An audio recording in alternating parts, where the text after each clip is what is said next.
इस video lecture में जो एसपीएससी यानी कि सिंध पब्लिक सर्विस कमीशन में कंबाइंड कॉम्पिटिटिव एग्जामिनेशन जो हुआ है सीसीई का एग्जाम 1 दिसंबर 2024 को, इसके इंग्लिश के एमसीक्यूज डिस्कस करेंगे। बहुत ही इंपॉर्टेंट वीडियो लेक्चर है, एंड तक क्लास में देखिएगा।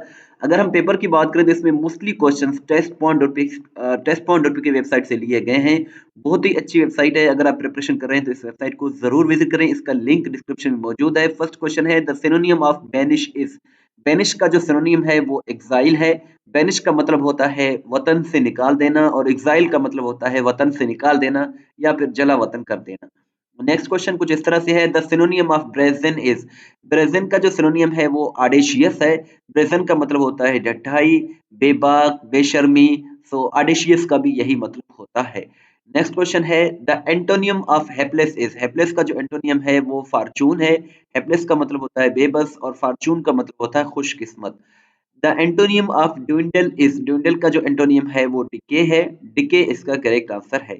Insert the word that completes the first word and begins the second. SHRLING। सो यहाँ जो बीच में आएगा वो है INE। INE इसका करेक्ट आंसर है। Matter written by hand. Matter written by hand इसको क्या कहते हैं? मेन्यूस्क्रिप्ट कहते हैं। मेन्यूस्क्रिप्ट इसका करेक्ट आंसर है। मेन्यूस्क्रिप्ट का मतलब होता है हाथ का लिखा हुआ कागज। The dash reply of my sister conveyed the clear message that she was not happy with me.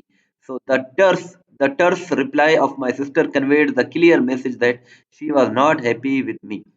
Beer versus bear, here versus here, flower versus floor, cell versus cell are the examples of homophones. Homophones की ये examples हैं।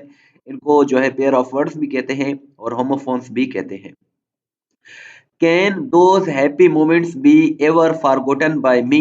So इसका active voice होगा, could I ever forget those happy moments? तो ये active और passive का sentence है। नेक्स्ट है, rain disrupted the last days play between Pakistan and Australia. तो इसका पैसिव वाइज होगा, the last rains play between Pakistan and Australia was disrupted by rain. So ये past indifferent tense है। He asked his teacher, did I read this chapter? He asked his teacher, did I read this chapter? तो इसका correct answer होगा, he asked his teacher if he had to read that chapter. this that में change होगा और tenses की तब्दीली होगी, और इन्वर्टेड कॉमास को जो है वो रिमूव कर दिया जाएगा। The doctor said to the patient, how do you feel now? Has the pain gone down? So the doctor asked the patient how he felt then if the pain had gone down. So यहाँ जो है ये correct answer है। The porter respectfully assured the lady that he would take care of her baggage while she bought her ticket.